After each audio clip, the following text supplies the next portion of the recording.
మనం స్పాట్ చూస్తున్నాం, చూడండి ఒకసారి ఆ గల్లీలో నుంచి ఎంత ఫాస్ట్గా వస్తున్నాడో మనం చూద్దాం. చూడండి ఎంత ఫాస్ట్గా వస్తున్నాడో తను. సో అదే ఫాస్ట్గా అదే స్పీడ్గా ఇక్కడ గ్లోబల్ ఎడ్జ్ అనే బస్సు కూడా అంతే స్పీడ్గా వస్తుంది. సో ఒకేసారి ఇద్దరు వేగంగానే ఉన్నారు. ఒకేసారి ఒకటే పాయింట్ దగ్గర యాక్సిడెంట్ అయింది. ఆ బైకిస్ట్ని స్కూల్ బస్సు ఢీకొట్టింది. దాంతో ఒక్క క్షణంలో యాక్సిడెంట్ అయిన క్షణంలో వెంటనే ఆయన ప్రాణం వదిలేశాడు. సో మనం చూడొచ్చు ఆ హెల్మెట్ కూడా ఉంది. యాక్చువల్గా ఆయన హెల్మెట్ పెట్టుకునే వస్తున్నాడు. ఆ ఒక్కసారి ఆ ఫోర్స్గా ఆ వెహికల్ వచ్చి దానికి డాష్ ఇవ్వడంతో ఢీకొనడంతో ఆ హెల్మెట్ ఎగిరిపోయినటువంటి దృశ్యాలు కూడా మనం చూస్తున్నాం. సో ఇదంతా కూడా ముందు ఉన్నటువంటి ఒక కారులో అక్కడ పార్క్ చేయబడి ఉంటుంది అనుకుంటే ఆ కారు. సో ఆ కారు పార్క్ చేయబడినటువంటి డాష్ బోర్డు ఉంటుంది. ఆ డాష్ బోర్డులో ఆ కెమెరా ఉంటుంది. ఆ కెమెరాలో రికార్డ్ అయినటువంటి విజువల్స్ అవి. సో మనం ఒకసారి చూడండి, అది ఆ గల్లీలోంచి వస్తున్నాడు, చాలా ఫాస్ట్గా వస్తున్నాడు. వెంటనే ఇక్కడ గ్లోబల్ హెడ్జ్ బస్సు కూడా అంతే ఫాస్ట్గా వచ్చింది. వెంటనే అక్కడ లోపల డ్రైవరు, తర్వాత స్కూల్కి సంబంధించినటువంటి ఆ స్టాఫ్ ఎవరైతే ఆ బస్సులో ఉంటారో వాళ్ళు దిగారు. వాళ్ళు దిగి ఆ డెడ్ బాడీ వెంటనే అసలు చనిపోయాడు. అక్కడ కనీసం కదిలిన విజువల్ కూడా మనకు కనిపించట్లేదు. మామూలుగా యాక్సిడెంట్ అయితే జనరల్గా కొద్దిసేపు కొట్టుకోవడమో లేకపోతే ఏదో ఒకటి జరుగుతుంది. కానీ పడ్డటువంటి ఫ్రాక్షన్ ఆఫ్ సెకండ్స్లోనే ఆయన అసలు ఏమీ కదలట్లేడు. సో యాక్చువల్గా ఈ యాక్సిడెంట్స్ ఇవంతా కొంచెం చూడడానికి కూడా చాలా భయానకంగా ఉంటాయి. జనరల్గా చూపించొద్దు, బట్ తప్పనిసరి పరిస్థితుల్లో ఒక అవేర్నెస్ ఉండడం కోసం మాత్రమే బిగ్ టీవీ ఇటువంటి విజువల్స్ బ్లర్గానే చూపిస్తున్నాం ఆల్రెడీ. ఎందుకంటే జాగ్రత్తగా ఉండాలి. గల్లీలలో ఉన్నప్పుడు, గల్లీలో నుంచి ప్రయాణం చేస్తున్నప్పుడు, అది స్కూల్ బస్సు కావచ్చు, స్కూల్ ఆటోలు మనం రెగ్యులర్గా చూస్తుంటాం.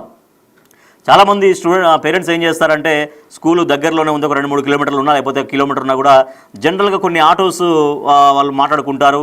ఆ ఏరియా నుంచి ఒక 10 మందో 20 మందో లేదా 15 మందో 2-3 ఆటోలలో కలిసి అట్లా వెళ్తుంటారు. లేదు స్కూల్ బస్ కూడా కొంతమంది ఆటోలు సేఫ్ కాదు కదా అని ఏం చేస్తారంటే స్కూల్ బస్సులో వాళ్ళు ట్రాన్స్పోర్ట్ పెట్టుకుంటారు.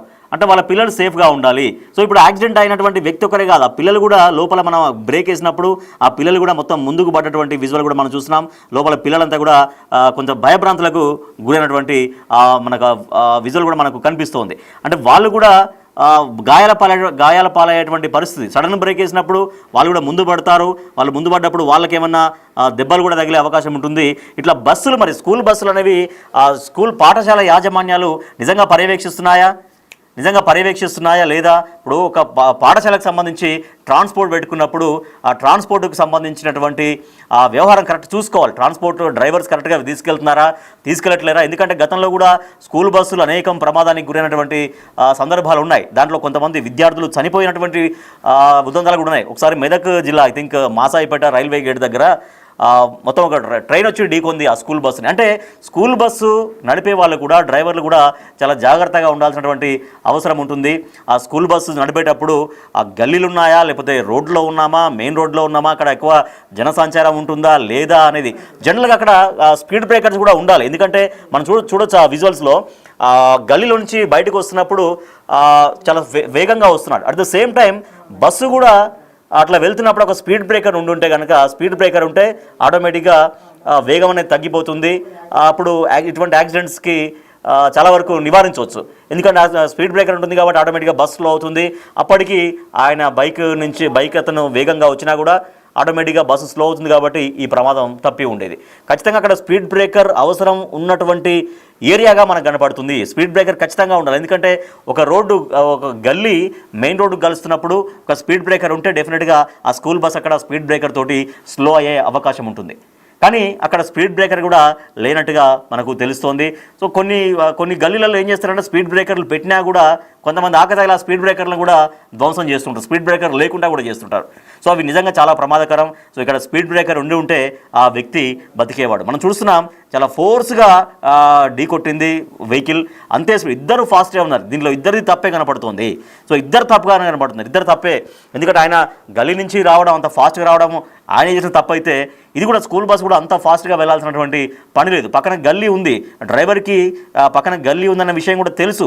ఎందుకంటే డ్రైవింగ్ చేస్తున్నప్పుడు సో చుట్టూ పరిసరాలు ఏమున్నాయని జనరల్గా డ్రైవర్లు గమనిస్తూ ఉంటారు. సో గల్లీ ఉన్నప్పుడు ఆటోమేటిక్గా హార్న్ కొట్టడమో లేకపోతే ఆటోమేటిక్గా స్లో చేసుకోవడమో ఏవో ఒకటి జరగాలి. కానీ ఇప్పుడు ఆ ప్రాణానికి ఎవరు బాధ్యులు? స్కూల్ యాజమాన్యం బాధ్యత వహిస్తుందా? సో దాంట్లో ఇద్దరు తప్పే ఉంది, తప్పు లేదని అనట్లేము, ఇద్దరు తప్పే ఉంది. కానీ స్కూల్ బస్సు కాస్త నెమ్మదిగా వెళ్ళినప్పుడు, కొంచెం బాధ్యతాయుతంగా డ్రైవర్లు నడిపించినప్పుడు ఇటువంటి ప్రమాదాలు దాదాపుగా కనపడకుండా ఉంటాయి, జరగకుండా ఉంటాయి. కానీ మీరేమనుకుంటున్నారు, దీంట్లో తప్పు ఎవరిది అనుకుంటున్నారు? మనం ఆ బిగ్ టీవీ స్క్రీన్ పైన మనం చూస్తున్నాం, ఆ విజువల్ చూస్తున్నాం, ఆ స్పాట్ చూస్తున్నాం. ఒక వ్యక్తి ఏమో చాలా వేగంగా ఆ గల్లీ నుంచి బయటికి రావడం, అంతే వేగంగా ఆ రోడ్ నుంచి ఆ స్కూల్ బస్సు వెళ్ళి అక్కడ డాష్ ఇవ్వడం. సో వెంటనే ఒక సెకండ్లోనే ఆయన చనిపోయాడు. ఆయన హెల్మెట్ పెట్టుకుంటే యాక్చువల్గా చాలామంది ఏం చేస్తారంటే హెల్మెట్ అనేది పెట్టుకుంటారు, కానీ దానికి పెట్టుకోవాల్సినటువంటి బెల్ట్ ఉంటుంది. హెల్మెట్కి ఆ బెల్ట్ పెట్టుకోవాలి. ఆ బెల్ట్ పెట్టుకోకపోతే ఉపయోగం లేదు ఆ హెల్మెట్ పెట్టుకొని. సో మనం చూడొచ్చు, అదే దానికి ఉదాహరణగా కనపడుతుంది అది. ఎందుకంటే ఆ స్కూల్ బస్సు డాష్ ఇవ్వగానే వెంటనే ఆ వ్యక్తి కింద పడ్డాడు, కింద పడంగానే హెల్మెట్ ఎగిరి ఎక్కడో పడిపోయింది. అంటే ఆ వ్యక్తి కింద పడుతుండగానే హెల్మెట్ ఎగిరి పడిపోయింది, దాంతో వెంటనే స్పాట్లోనే చనిపోయాడు. హెల్మెట్ పెట్టుకొని ఏంటి ఉపయోగం ఇక? సో హెల్మెట్ అంటే ఊరికి ఇట్లా పెట్టుకోవడం కాదు, దానికి ఒక బెల్ట్ ఉంటుంది. ఆ బెల్ట్ పెట్టుకుంటేనే అది ఆ ప్రాణాలని కాపాడగలుగుతుంది. సో ఇప్పుడు హెల్మెట్ పెట్టుకొని కూడా ఆ వ్యక్తి ప్రాణాలు కోల్పోయినటువంటి పరిస్థితి. రైట్, మా ప్రతినిధి సాగర్ మరింత సమాచారం సార్ ఈ ప్రమాదానికి సంబంధించి. సాగర్, చాలా దారుణమైనటువంటి ప్రమాదం జరిగింది. ఆ స్పాట్లోనే ఎట్లా చనిపోయాడు, ఒక సెకండ్లోనే ఆ వ్యక్తి చనిపోయాడు. అంటే ఇక్కడ ఇద్దరిది తప్పుగానే కనపడుతుంది వాస్తవానికి. ఆయన ఫాస్ట్గానే ఉన్నాడు, ఈ బస్సు కూడా చాలా ఫాస్ట్గానే వెళ్తుంది. సో అదంతా కూడా ఆ కార్లో రికార్డ్ అయినాయి, డాష్ బోర్డులో రికార్డ్ అయినాయి కాబట్టి ఈ ప్రమాదం మనకు క్లియర్గా తెలుస్తుంది. సో దీంట్లో అసలు ఏం జరిగింది సాగర్, ఈ ప్రమాదం ఎప్పుడు జరిగింది? నేను సాయంత్రం 4 గంటల సమయంలో మియాపూర్ పోలీస్ స్టేషన్ పరిధిలో ఉన్నటువంటి స్కూల్ బస్సు ఏదైతే గోపాల్ కాలనీలో స్కూల్ బస్సు అతివేగంగా వచ్చి ద్విచక్ర వాహనాన్ని బైక్ పై వెళ్తున్న వ్యక్తిని ఢీకొట్టడంతో అక్కడికక్కడే మృతి చెందాడు. అయితే శాంపిల్ జనరల్ గా ల్యాబ్ టెక్నీషియన్ గా పనిచేస్తున్నటువంటి నాగరాజు శాంపిల్ కలెక్షన్ కోసం ఆ గోపాల్ నగర్ అనే కాలనీకి వెళ్ళాడు. తిరిగి వెళ్తున్న సందర్భంలో జస్ట్ శాంపిల్ కలెక్షన్ చేసుకున్న ఇంటి నుంచి ఒక 200 మీటర్ల వరకు వచ్చాడు. కాలనీకి సంబంధించినటువంటి రోడ్డు. అయితే స్కూల్ బస్సు అతివేగంతో వచ్చి ఢీకొట్టడంతో ఈ ప్రమాదం జరిగినట్లుగా కూడా తెలుస్తోంది. అయితే ప్రధానంగా ఆయన పడిపోయిన వెంటనే, ఏదైతే బస్సు ఢీకొట్ట వెంటనే బైక్ 2 చక్రాల కింద నలిగిపోవడం, అనంతరం ఆయన పెట్టుకున్న హెల్మెట్ ఊడిపోవడం అనేది ప్రమాద తీవ్రతను పెంచింది. ఎందుకంటే హెల్మెట్ ఒకవేళ బెల్ట్ పెట్టుకుని ఉంటే కొంత తలకు గాయాలు తక్కువగా ఉంటుంది. సో హెల్మెట్ ఊడిపోయి ఎగిరి పడిపోవడంతో తలకు తీవ్ర గాయాలయంతో అక్కడికక్కడికే నాగరాజు అనే వ్యక్తి మృతి చెందాడు. సో ఇప్పటికే దీనికి సంబంధించిన దృశ్యాలు అనేవి ఇతర వేరే బస్సు ఏదైతే ఆ రూట్ లో వస్తున్నటువంటి మరో bus CC camera dash board కెమెరాలో రికార్డ్ కావడంతో ఇదంతా క్లియర్ గా సీసీ కెమెరాలో రికార్డ్ అయిన పరిస్థితి. సో జనరల్ గా అమలాపురానికి చెందినటువంటి ధోనిపాటి నాగరాజు వృత్తిరీత్యా ల్యాబ్ టెక్నీషియన్ చేస్తూ గత కొన్ని రోజులుగా కూడా ఇక్కడ నివాసం ఉంటున్నాడు. 2 పిల్లలు అన్నట్లుగా కూడా తెలుస్తుంది. సో ప్రమాదానికి బస్సు డ్రైవరే కారణం అంటూ కూడా నాగరాజు భార్య మియాపూర్ పోలీసులకు ఫిర్యాదు చేసింది. సో కేసు నమోదు చేసుకుని పోలీసులు దర్యాప్తు చేస్తున్నారు. అయితే ఇప్పటికే కుటుంబ సభ్యులు భార్య నాగరాజు కుటుంబ సభ్యులు పోలీస్ స్టేషన్ ముందు స్కూల్ ముందు కొంత ఆందోళన వ్యక్తం చేస్తున్న పరిస్థితి. బస్సు డ్రైవర్ ని అతివేగంగా వచ్చి ఢీకొట్టడం వల్లనే, వారి నిర్లక్ష్యం వల్లనే నాగరాజు మృతి చెందాడు.